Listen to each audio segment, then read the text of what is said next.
Hi, this is a short tutorial on how to remove your followers off of their Garrison works. First, you have to click on this architect table. You can either click on each building and check which area is your follower working at, like this one, and then you can just click remove,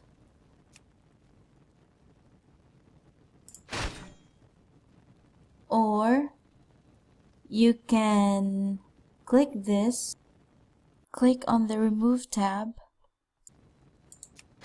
to remove everyone, and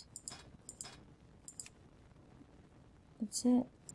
And for you to assign them back, just click on this follower tab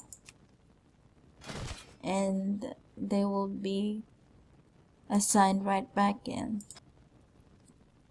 So that's it. I hope this helped a little, and have a great day.